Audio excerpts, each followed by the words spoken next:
memang ada sebuah panggilan mulia untuk tugas bangsa dan negara ya, kita akan jalankan dengan baik ya. Apa hubungannya sama gua nih gitu kan begitu. Pak Jokowi itu apa mau digebukin kanan kiri nggak apa-apa, biasa aja gitu.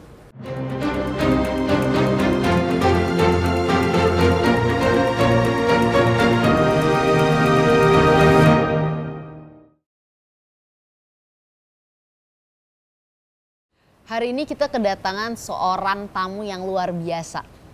Seorang purnawirawan yang hebat. Kadang-kadang orang suka sebut politisi juga gitu. Tetapi yang jelas beliau adalah seorang kepala staf presiden. Jadi kayaknya banyak rahasia-rahasia istana yang diketahui oleh beliau. Pak Muldoko, makasih udah datang ke sini. Sehat, Pak? Alhamdulillah. Istana baik? Baik sih, cuman kelihatannya aja rame, tapi biasa-biasa aja. Gitu. Gimana sih Pak rasanya berada di dekat lingkungan istana, kan kayaknya seolah-olah tuh kalau dari luar tuh banyak spekulasi terkait istana. Ya, memang begini ya, sebenarnya kalau Samara masuk ke istana itu semua orang itu pada sibuk masing-masing, sehingga jarang melihat orang mondar-mandir. Khususnya ya Pak Presiden, para menterinya. Di sana ada Mensekap, ada Mensesnek, ada Kepala Staf Presiden. Karena masing-masing pada sibuk ya, itu nggak sempet kelihatan kadang-kadang begitu. Gitu. Saya tuh tertarik banget ngomongin istana karena banyak orang tuh yang pengen tahu banget kan Pak soal istana, dan mungkin nggak semua orang bisa menjawab tentang apa yang terjadi di istana Pak gitu. Yang pengen saya tahu tuh sebenarnya pertama-tama soal istana tuh, sebagai kepala staf presiden Pak Muldoko tuh sehari-hari ngapain sih Pak? Iya. Setidaknya ada 4 tugas ya, 4 tugas sesuai dengan Perpres 83 itu. Yang pertama itu Kepala Staf Presiden serta seluruh jajarannya itu mengawal proyek-proyek nasional strategis PSN ya. Itu kita lebih kepada monitor dan evaluasi. Kita ingin memastikan bahwa semua itu berjalan dengan baik. Untuk itu kita juga kadang-kadang melakukan bottleneck ya. Jadi kalau ada persoalan bottleneck di lapangan, kita datang, kita melakukan di bottleneck. Contohnya pada pembangunan jalan tol umpamanya, ada persoalan-persoalan di lapangan yang sulit diberesin, maka kita turun ke lapangan. Akhirnya alhamdulillah semuanya bisa kita beresin. Contoh seperti kemarin Wadas juga gitu kan, sempat ribut gitu ya. Iya. Persoalan pembayaran tanah, tapi kita bisa datang, melakukan komunikasi politik, komunikasi publik, berikutnya memberikan pemahaman dan seterusnya. Itu ada yang terbuka, ada yang tertutup gitu, pendekatan man to man-nya. Sehingga akhirnya masyarakat paham kenapa harus seperti itu. Berikutnya kita juga melakukan komunikasi publik ya, agar sebuah kebijakan itu bisa dipahami oleh masyarakat. Kenapa pemerintah mesti begini sih? Kenapa pemerintah mesti begini? Nah, ini perlu ada penjelasan lanjutan agar nggak terjadi polemik ya di lapangan. Tapi kalau seandainya terjadi sebuah situasi chaos dari sisi bukan hanya tidak harus chaos fisik ya, chaos pemberitaan, maka kita juga berusaha semaksimal mungkin untuk melakukan penjelasan. Jadi gitu. Menjaga citra istana, citra kepresidenan juga salah satu yang paling penting ya Pak? Sebenarnya tidak tertulis seperti itu ya. Nggak berkaitan dengan citra, tetapi ini berkaitan dengan bagaimana pemerintah itu bisa memberikan kepuasan kepada publik. karena kita memberikan pelayanan. Pelayanan publik itu harus betul-betul bisa memberikan kepuasan. Untuk itulah kan setiap saat kan ada apa tuh riset ya, lembaga-lembaga riset. Oh, kepuasan publik sekian, sekian, sekian, kadang naik turun dan seterusnya. Oh, itu langsung kita dalamin itu. Kalau turun, kenapa ini bisa turun? Ada sesuatu yang salah ini dalam konteks pelayanan publik. Nah, kita mesti benahin begitu. Okay. Nah, yang saya juga pengen tahu Pak, kan Pak Muldoko berkantor di istana. Jadi kan pasti dong karena kantornya bareng sama presiden, mungkin Pak Mul tahu apa aja yang dilakukan Pak Jokowi kalau lagi di istana gitu. Biasanya Pak, kalau presiden sedang berkantor di istana, apa sih yang dilakukan? Karena kan kalau lagi kunjungan kerja kita kan bisa lihat gitu. Tapi kan kalau dalam istana kita nggak bisa lihat. Ya, nggak kelihatan karena begitu padatnya begitu. Ya. Jadi sidang kabinet ada beberapa. Ada sidang kabinet terbatas. Ada rapat internal. Kalau sidang kabinet terbatas itu biasanya ada case yang dibicarakan, ini berkaitan dengan siapa stakeholdernya. Menteri ini, menteri ini, menteri ini, kepala lembaga ini, dan seterusnya. Itu yang diajak bicara. Berikutnya juga ada pertemuan rapat internal. Rapat internal lebih kecil lagi, ya, lebih fokus lagi untuk menyelesaikan persoalan. Berikutnya ada sidang kabinet paripurna. Ini biasanya semua diundang, ya, semua menteri diundang, dan itu lebih bersifat final begitu. Itu dari sidang kabinet. Berikutnya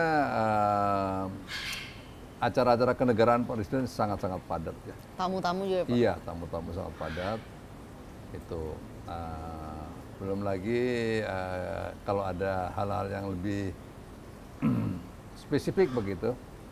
Nah, biasanya kalau ada hal yang lebih spesifik, presiden diskusi sama kita, duduk di beranda belakang gitu.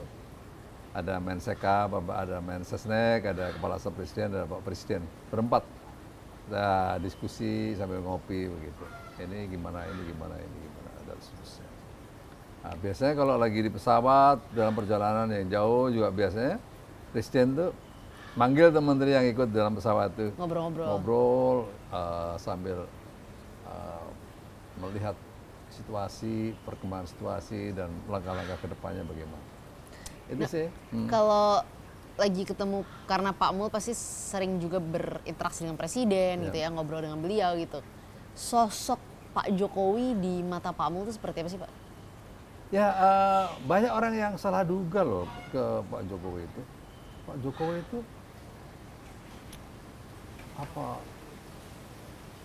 visinya luar biasa. Ya. Menggambarkan Indonesia maju seperti apa. Saya sampai apal itu. Ada 5 itu yang digambarkan oleh beliau tentang Indonesia maju ke depan seperti apa itu. Berikutnya melihat, kalau istilah kita itu strategi mata elang. Melihat global tajam, ya, tapi melihat ada ikan di lautan, elang itu tahu tuh, cup, dia ambil. Itu juga gitu, very detail. Sangat detail ya Pak? Iya, sangat detail pekerjaannya. Berikutnya Pak Jokowi itu tegas ya. Orang melihat seperti nggak tegas, tegas, betul, tegas dan berani. Jadi saya walaupun mantan Panglima, tapi saya banyak belajar, ya, dari sisi politik. Wah, beliau luar biasa. Menurut saya sih guru saya itu ya. Apa sih Pak yang satu pengalaman Pak Mul bersama Pak Jokowi yang menurut Pak Mul tuh sangat berkesan? Sangat berkesan. Yang pertama sih waktu saya dulu ditunjuk menjadi mewakili keluarga untuk berbicara, itu bukan hanya berkesan, kaget begitu. Apa hubungannya sama gua nih gitu kan begitu. Tapi karena itu tugas saya jalankan dengan segala kekurangan saya, karena baru kali itu saya menyampaikan berpidato di forum. Menurut saya sih begitu salah, repot urusannya kan begitu ya. Iya, sangat sensitif itu. Gitu. Itu sangat berkesan. Berikutnya kesan leadership yang saya lihat Pak Jokowi itu lebih kalau di dalam kepemimpinan itu delivernya tinggi. Targetnya jelas ya Pak? Iya, targetnya jelas dan melebihi. Biasanya kalau orang umum itu targetnya 7, beliau 9 dengan penentuan waktu. Itu contoh-contoh nyata seperti stunting ya. Kita begitu Bapak Presiden pertama itu angka stunting kita 37%. Target beliau berani menentukan pada 2024 ini 14%. Itu menurut saya luar biasa ya, dengan capaiannya. Nah, sampai dengan saat ini sudah 22%. Tinggal dikit lagi dengan kerja yang sangat sistematis dan terkontrol, maka kita yakin ya, Beliau akan bisa. target itu bisa. Itu beliau kadang-kadang kaget-kaget kita dibikin begitu. Kinerjanya sih kalau misalnya kita lihat dari berbagai macam survei, approval rating Pak Jokowi, tingkat kepuasan publik itu konsisten selalu tinggi Pak. Ya, selalu tinggi, iya. Kalau turun dikit, wah kita udah mulai Bingung. ada apa ini? Ada gitu apa ya. gitu. Karena Tapi ini nggak Pak, ada masa-masa atau kayak situasi lucu yang bisa diceritakan dari pengalaman Pak Mul beberapa 4 tahun terakhir lah ya di istana ini. ya jarang kita temui sih yang lucu-lucu begitu. Banyaknya apa Pak? Tegang ya Pak? Yang bukan tegang tapi serius saja gitu ya. Karena kayaknya kita sulit mendapatkan kesempatan untuk ketawa begitu ya. Oh. Ya karena memang kita bekerja betul-betul penekanan beliau itu ya, kontrolnya beliau luar biasa kepada menteri-menteri itu. Jadi sebagai contoh persoalan pertanian ini lagi serius, Presiden sangat concern dengan pertanian. Dikejar habis tuh targetingnya. Baru-baru ini saya juga diberi tugas Pak Muldoko kawal itu proyek-proyek nasional strategis. Perkembangannya sampai dengan 2024 seperti apa? Kita ikutin tuh day by day itu terhadap berbagai jenis proyek nasional strategis. Karena kita harus memastikan bahwa pada akhir 2024 nanti kira-kira masih seperti apa tuh gambarannya. Situasi yang Pak Mul ingat di istana yang paling genting, paling menegangkan, yang membuat mungkin Pak Mul nggak pulang dari istana, ada nggak? Ya ada beberapa case yang high risk ya. Sebagai contoh pembubaran FPI itu ukuran-ukuran cukup high risk ya. Berikutnya kedatangan Pak Rizik kemarin itu juga High risk ya? udah betul-betul kita kalkulasi dengan baik ya, sehingga kita sudah memitigasi kira-kira akan terjadi apa dan solusinya bagaimana. Ya semacam itulah kalau itu yang akhir-akhir ini yang kita rasakan ya. Berikutnya kalau kegentingan yang berkaitan dengan bagaimana situasi global ya, kita juga selalu mengikuti tuh bagaimana dampaknya kenaikan energi, kenaikan pangan dan seterusnya, itu juga selalu kita hitung ya. Dan itu betul-betul Presiden sangat concern itu, sangat concern. Tugas utama Kepala Staf Presiden itu apa sih Pak, kalau bisa disimpulkan jadi satu gitu ya, satu tugas gitu, apa sih tugas utamanya Pak? Sebenarnya satu yang kita betul-betul memastikan bahwa semua kebijakan Presiden atau keinginan Presiden itu not just send tapi terdeliver. Nah itu memastikan. Nah, bagaimana sampaikan terdeliver dan itu terwujud dengan baik itu tentu sebuah proyek nasional strategis itu tidak mudah, hambatannya banyak. Bisa hambatan karena kebijakan pemerintah daerah, bisa hambatan karena keinginan masyarakat yang berbeda, bisa karena salah langkah penanganan awalnya dan seterusnya. Nah, persoalan-persoalan itulah yang pada akhirnya mempengaruhi outcome-nya gitu, kalau kita nggak jeli. Gitu. Berikutnya memang tidak bisa disimpulkan satu ya, karena ada tugas-tugas bagaimana mengelola isu-isu strategis itu. Isu-isu strategis ini bisa apa ya, berkembang sangat cepat sekarang ini.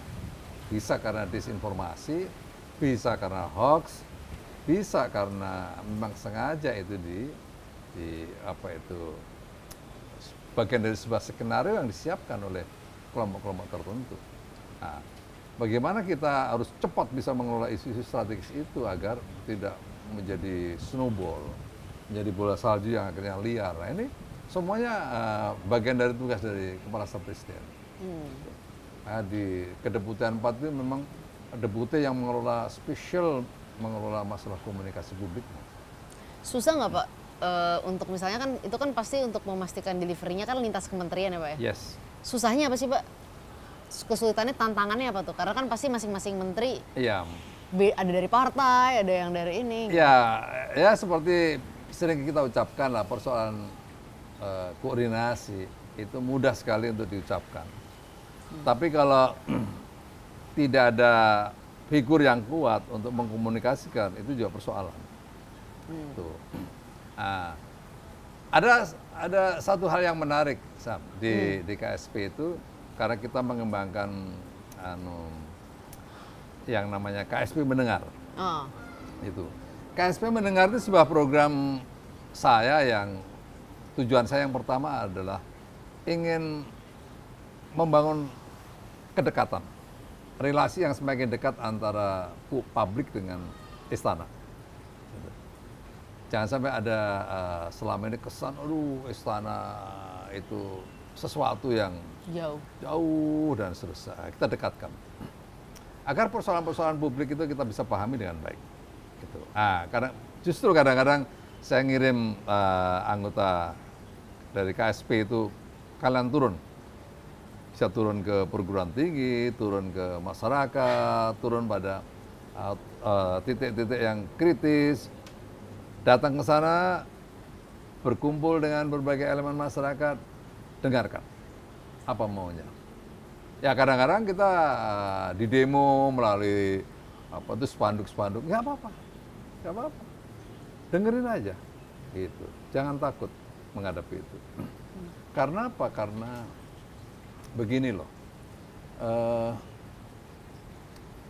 Pak Jokowi itu tidak memiliki waktu yang banyak ya untuk bisa berkomunikasi dengan masyarakat. Yeah. Ya. Beliau bisa berkomunikasi sangat baik pada saat kunjungan, ya.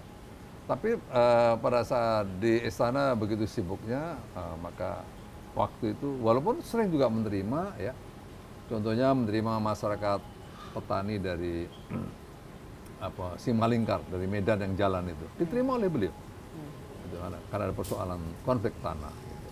Nah, untuk itu Kepala Staf Presiden mencoba membuka pintu seluas-luasnya kepada masyarakat.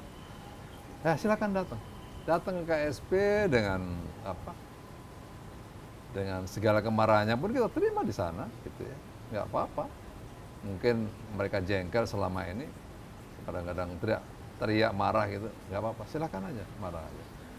Tapi setelah itu apa yang saya lakukan? Ya, terhadap case-case yang perlu mengkomunikasikan dengan kementerian, saya undang itu kementerian, duduk sini. Ini ada persoalan nih yang segera kita beresin. Karena ini berkaitan dengan nasib masyarakat. Udah, datang, kumpul, rapat, biasanya nggak lama itu, nggak sampai 1 jam, kadang-kadang 45 menit selesai, membuahkan solusi. Ada sebuah solusi yang bisa menjadi. Jadi yang dibutuhkan sebenarnya dorongan itu ya Pak? Iya, nah itu tadi itu. Kalau udah masalah koordinasi memang perlu effort ya, perlu effort yang kuat. Pak Mul kan latar belakang dari tentara ya Pak, gitu. Waktu itu ceritanya gimana sih Pak? Kok bisa masuk ke Kepala Staf Presiden? Karena kan banyak orang selama ini kan di periode sebelumnya Kepala Staf Presiden itu kan banyak diisi oleh sipil gitu kan.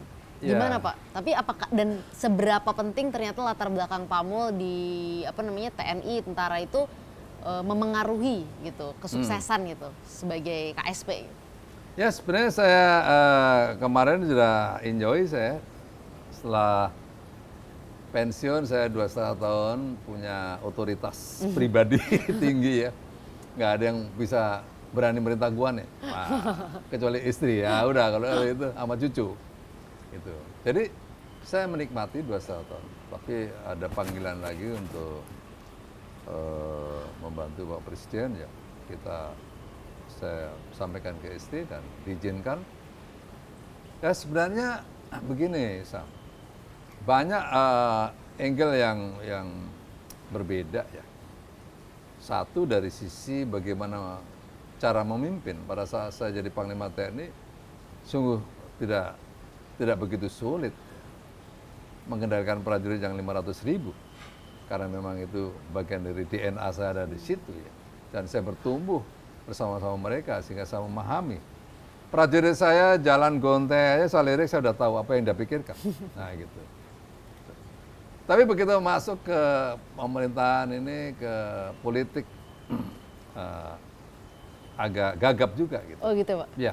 Perbedaannya apa Pak mendasar? Saya jujur waktu awal-awal saya sampaikan, saya gagap. 3 bulan pertama saya gagap. Khususnya ngadepi para wartawan itu ya. Seolah-olah saya itu udah kayak mesin langsung hidup gitu, langsung panas begitu.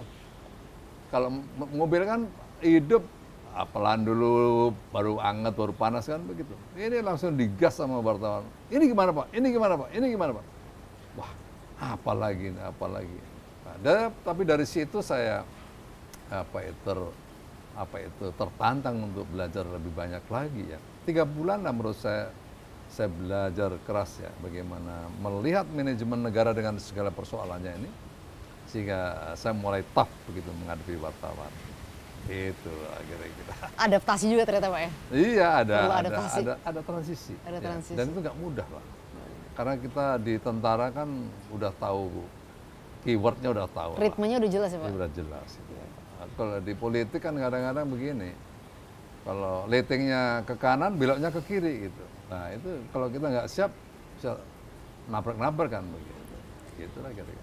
Pak Mul, salah satu yang paling menarik di tahun 2023 dan tahun 2024 ini kan ini kita memasuki tahun politik ya Pak. Yes. Gitu. Gimana Pak Mul melihat kondisi itu, baik stabilitas secara politik, secara ekonomi gitu menjelang tahun politik ini? Kira-kira bisa aman nggak sih Pak? Pemilu kita aman dan damai nggak? Harus. Karena saya secara pribadi punya pengalaman di 2014 ya. Saya Panglima waktu itu, Panglima TNI. Pas suasana politiknya ya hampir-hampir ya. Bagaimana kita bisa mengelola dengan baik. Apalagi adik-adik sekarang udah banyak punya pengalaman ya. Melihat situasi politik ya. Dengan segala dinamikanya tentu. Menurut saya sih aman-aman aja. Tetapi pastinya ada seolah-olah ada sebuah gambaran besar tentang Indonesia di dunia maya itu, ya, itu luar biasa. Seolah-olah kayak mau perang aja. Tapi saya ingin tegaskan bahwa apa yang terjadi di dunia maya itu tidak linear dengan apa yang terjadi di dunia nyata. Jadi seolah-olah kita pada ketakutan melihat dunia maya yang begitu kejam gitu ya. Tapi masyarakat kita masih cukup baik, masih bisa paham bahwa yang paling menyenangkan lagi adalah punya kesadaran tinggi, nggak ingin bangsa ini terperosok gitu ya. Yang sering saya katakan the point of no return, karena terlalu sulit. Kita sudah punya pengalaman 98, saya pikir pengalaman 98 itu menjadi referensi bagi kita semuanya. Jangan lagi seperti itu. Itu ya. Dan yang kedua, dari sisi demokrasi kita sudah semakin dewasa ya, semakin dewasa. Kalau terjadi benturan-benturan opini ya biasa lah itu. Iya biasa. Kita Demokrasi kan Pak. Itu biasa. Pak, salah satu yang kemarin rame banget, masih rame sih sampai sekarang adalah pernyataan Pak Presiden gitu terkait cawe-cawe dalam Pilpres gitu. Kalau Pak Mul melihatnya bagaimana? Karena kan orang pro kontra nih terkait ini. Loh, ini pernyataan itu harus dipahami dengan utuh gitu. Pernyataan itu adalah berkaitan dengan kepentingan bangsa ke depan. Kalau Pak Presiden cuek aja ya biarin aja ntar. Ya. Kalau beliau nggak merasa bertanggung jawab tentang masa depan Indonesia, ya mungkin ya terserah bagaimana apa yang terjadi. Tapi beliau punya kepentingan bagaimana menjaga negara bangsa ini jangan sampai terjadi sesuatu. Itu makanya beliau melibatkan diri dalam konteks positif ya, ikut bagaimana sih suasana ini bisa terjaga dengan baik. Kontestasi silahkan, tetapi semuanya pada koridor yang tidak saling saling berbenturan ya. Gitu. Jadi sebenarnya cawe-cawe itu dalam konteks bagaimana Pak Jokowi ini memiliki tanggung jawab untuk kelangsungan masa depan Indonesia. Di situ nilai positifnya. Gitu. Kalau beliau sebagai mantan presiden yang tidak mau bertanggung jawab ya, ada biarin aja lah. Gitu. Ya, kan ini memikirkan bangsa ke depan. Untuk melanjutkan legacy yang sudah baik juga ya Pak? Iya, jangan sampai ya bangsa ini menjadi bangsa pemain poco-poco begitu. Maju mundur, keringatan, tapi nggak ada hasilnya. Karena itu. Keringatan tapi jelas kita punya target dengan baik.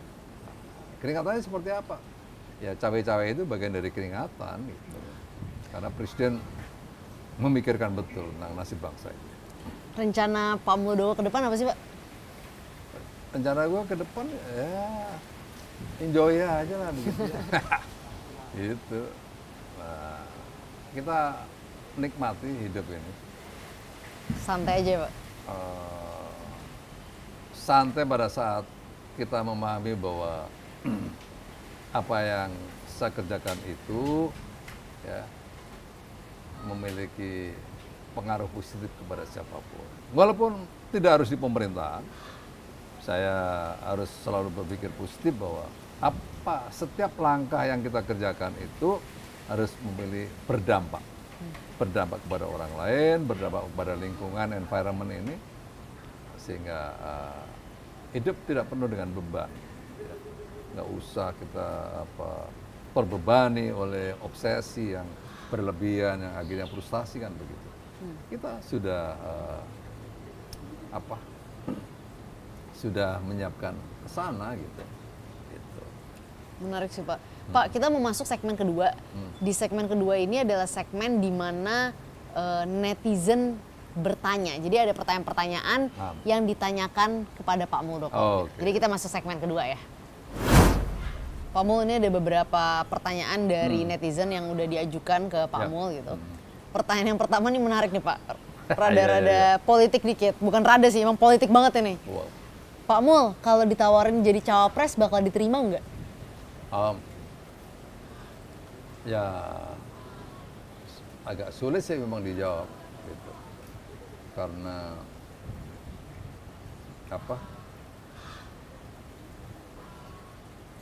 karena itu kan kita ngukur kapasitas, ngukur tetek mengelakkan begitu. Tapi bagi saya selalu berpedoman pada itu ajaran senior saya. The old soldier never die, just fade away, gitu. Jadi menurut saya sepanjang ada panggilan untuk sebuah pengabdian kepada bangsa dan negara ini, kita akan berikan. Karena kalau kita operasi itu nyawa kita pun kita pertaruhkan dalam sebuah pertempuran gitu. Apalagi dalam kondisi damai begini, kalau memang ada sebuah panggilan mulia untuk tugas bangsa dan negara ya, kita akan jalankan dengan baik ya. Gitu. Iya. Yang nomor 2 nih juga lucu Pak. Pak Mul, pernah debat-debatan atau beda pendapat dengan Pak Presiden nggak? Oh sering kita. Ya. Pak Presiden terima Pak? Terima. Jadi waktu kita rapat COVID-19 ya, waktu dalam perjalanan kira-kira setahun begitu, kita mau menentukan waktu itu, ini sudah boleh libur nggak? Libur Lebaran maksudnya, mudik. Semua menteri menyarankan kepada Presiden, boleh Pak. Tapi saya angkat tangan, saya tidak setuju Pak. Alasannya apa? Alasannya satu, secara tradisi kalau pulang kampung itu mesti nyium, perciuman, sehingga apa yang namanya nggak bisa memelihara jarak, gitu. Pasti akan berikutnya belum lagi pada saat kembali pulang itu mesti naik bus seperti itu, naik kereta seperti itu. Ini repot urusannya. Terus yang ketiga, Pak, kita ini sudah mengeluarkan dana cukup besar, berapa triliun kita lempar untuk menyelesaikan COVID. Jangan sampai nanti ini kita meningkat lagi. Untuk itu saya tidak setuju. Nah, karena ada dua pendapat. Presiden, oke, tunda dulu. Untuk yang case ini, kita rapat lagi, 1 minggu lagi. Rapat lagi. Semua setuju, saya tidak setuju, Pak. Sendirian saya, nggak setuju. Benar tuh. Gitu. Tapi ya memang saya setiap sekolah juga sering begitu sih. Sering melawan ya Pak? Nah, orang lain 12 orang 11 setuju, enggak, saya nggak setuju. Jawaban saya B, jawaban kamu A silakan. Jawaban saya B. Saya punya alasan untuk B. Akhirnya Presiden buat keputusan mengejutkan, menyetujui apa pendapat saya. Gitu. Alasannya karena memang? Ya, ada alasan-alasan tertentu. Gitu. Saya tidak terbiasa ngikuti yang banyak begitu. Mau digebukin kanan kiri nggak apa-apa, biasa aja gitu. Karena saya harus mengatakan bagaimana sih yang terbaik kan. Begitu. Berikutnya pada saat rapat kabinet ada menteri yang menyampaikan datanya begini. Saya angkat tangan. Saya ragu dengan data itu Pak Presiden. Sepertinya tidak seperti itu. Nah, itu direspon sama Presiden. Nah, karena apa? Karena KSP itu tugasnya itu dalam monitor dan evaluasi, betul-betul verifikasi, turun ke lapangan, mengecek sungguh-sungguh, gitu. Jadi saya harus berani memberikan option yang terbaik, ya, bahwa bukan option, memberikan opini, opini yang terbaik kepada Presiden, karena ini nggak boleh Presiden salah mengambil keputusan, begitu. Nah, itu diantaranya seperti itulah biasa, dan nggak ada menteri yang tersinggung, ya memang begitu biasa. Kita bukan dalam artian ingin menjatuhkan si ini itu, enggak. Kita hanya ingin semuanya berjalan baik, lurus, agar keputusan tidak boleh salah. Nah, itulah kira-kira. Pertanyaan terakhir ini adalah ketahuan banget pertanyaannya anak Jaksel nih Pak. Ya, kan? Pak Mul, kerja di istana tuh ada WFH-nya nggak sih? Ada kerja dari rumahnya nggak sih Pak? Ya pada saat COVID sih ya, pada saat COVID itu ada itu. Tapi khusus untuk saya, kayaknya saya selama 2 tahun hanya 3 hari aja saya bekerja WF, work from home itu. Lebih seneng ke kantor apa emang karena tuntutan pekerjaan Pak? Ya, saya lebih senang di kantor ya, gitu. Kalau di kantor itu masih ada orang yang dipanggil, dikerjain kan begitu. Kalau di rumah kan nggak ada. Gampang juga mengkoordinasikan ya Pak ya? Iya. Nyuruh-nyuruhnya gampang. Itu. Enak aja gue sendirian. Panggil sini, duduk sini. Nah, kita rame-rame kan gitu. Siap. Pak Mul, makasih banyak udah datang ke podcast Meet the Politician kali ini. Semoga kita semua jadi tahu lebih banyak lah, sedikit-sedikit tentang kisah-kisah di dalam istana ya. Tapi saya juga terima kasih nih. Siap. Baru kali ini saya ditanya hal-hal yang ringan begitu. Sehingga, biasanya berat-berat ya Pak? Iya berat-berat. Jangan politik yang berat-berat lah. Ringan begini sambil ngopi kan enak begitu. Iya betul Pak. Setuju. Tuh. Jangan yang berat-berat, kadang yang ringan-ringan juga penting. Thank you Pak Mul, terima kasih banyak. Terima kasih banyak. Teman-teman, thank you. Jangan lupa subscribe, like, dan komen. Nanti setiap saran-saran akan ditampung kita kirim ke KSP Mendengar. Boleh, anytime.